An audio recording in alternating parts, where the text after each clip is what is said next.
বুকে হাত রেখে 3 বার সূরা ইখলাস বা কুল হুয়াল্লাহর সূরা পড়লে কি হয়? আমলটি এতই গুরুত্বপূর্ণ যে আপনার জীবনে কোনো না কোনো সময় আমলটি কাজে আসবেই আসবে। তাই আমলটি এখনই শিখে রাখুন। তো প্রিয় ভাই বোন, এই দামি আমলটির নিয়ম আজকে আপনাদেরকে জানিয়ে দিব। অনুরোধ করব, কেউ টেনে দেখবেন না ভিডিওটি। কোনো একটা নিয়মও যদি বাদ পড়ে যায় তো আমলটি করেও আপনি পরিপূর্ণ ফলাফল পাবেন না। তো তাহলে চলুন, প্রথমে আমলটি সম্পূর্ণ নিয়ম আপনাদেরকে বলে দিব এবং ভিডিও শেষে বলে দিব এই আমল দ্বারা আপনার কি লাভ হবে, কি কি উপকার হবে। তাহলে চলুন দেরি না করে আমলটির নিয়ম আপনাদেরকে বলে দিই। আমলটি আপনি দিনে রাতে যে কোনো সময় করতে পারবেন, কোনো নির্ধারিত সময় নেই। আমলটি করার জন্য প্রথমে আপনাকে ভালোভাবে অজু করতে হবে। অজু করে পবিত্র অবস্থায় চেষ্টা করবেন নিরিবিলি জায়গা, কোলাহল মুক্ত জায়গায়, নির্জন জায়গায় আমলটি করার জন্য। তাহলে আমলটির মধ্যে আপনার মনোযোগ বেশি থাকবে। মনোযোগ বেশি থাকলে আমলটি আল্লাহর দরবারে কবুলও হবে। তো নির্জন নিরিবিলি জায়গায় বসে প্রথমে 3 বার এই ইস্তেগফার পড়বেন, যেমন আস্তাগফিরুল্লাহ রাব্বি মিন কুল্লি যামবি ওয়া আতুবু ইলাই, আস্তাগফিরুল্লাহ রাব্বি মিন কুল্লি যামবি ওয়া আতুবু ইলাই, আস্তাগফিরুল্লাহ রাব্বি মিন কুল্লি যামবি ওয়া আতুবু ইলাই।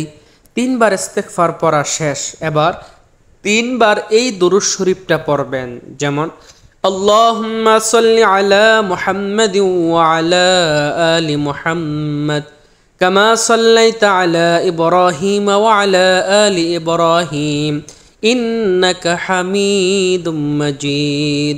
আল্লাহুম্মা বারিক আলা মুহাম্মাদিন ওয়া আলা আলি মুহাম্মাদ কামা বারাকতা আলা ইব্রাহিম ওয়া আলা আলি ইব্রাহিম ইন্নাকা হামিদুম মাজিদ। এটা হলো ইব্রাহিম, দরুদে ইব্রাহিম। এই দুরূদ শরীফ 3 বার পড়বেন। 3 বার পড়ার পরে এবার এই নিয়মে আপনাকে 3 বার সূরা ইখলাস বা কুল হুয়াল্লাহ সূরা পড়তে হবে। আমি আপনাদেরকে দেখিয়ে দিচ্ছি কোন নিয়মে পড়বেন। আউযু বিল্লাহি মিনাশ শাইতানির রাজিম, বিসমিল্লাহির রহমানির রহিম। কুল হুয়াল্লাহু আহাদ, আল্লাহুস সামাদ, লাম ইয়ালিদ ওয়া লাম ইউলাদ ওয়া লাম ইয়াকুল লাহু কুফুয়ান আহাদ। এইভাবে আউযু বিল্লাহ, বিসমিল্লাহ সহ সহি শুদ্ধ করে সূরা ইখলাস 3 বার পড়বেন।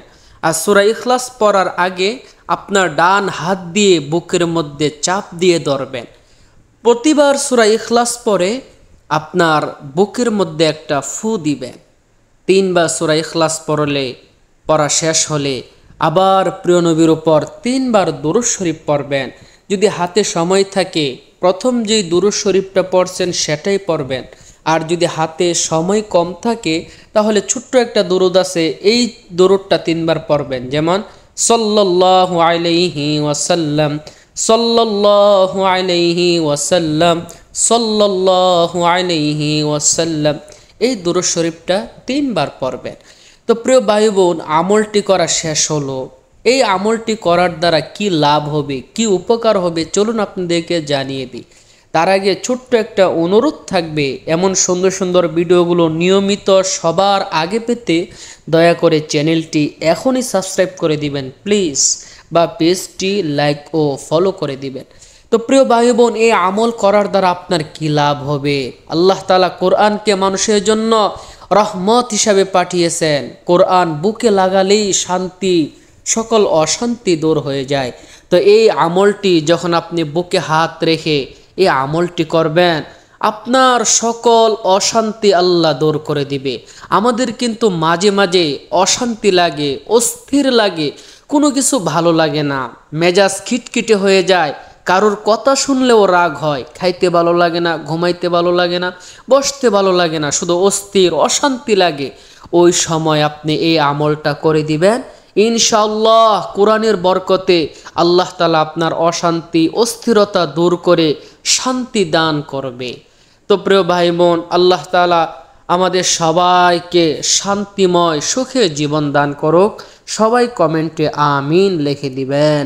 ভিডিওটি যদি ভালো লাগে অবশ্যই একটা লাইক ও কমেন্ট করে দিবেন। অনুরোধ করব বেশি বেশি ভিডিওটা শেয়ার করবেন। অন্য ভাই জেনে উপকৃত হলে আল্লাহ তাআলা আপনাকে অসংখ্য সওয়াব দান করবে।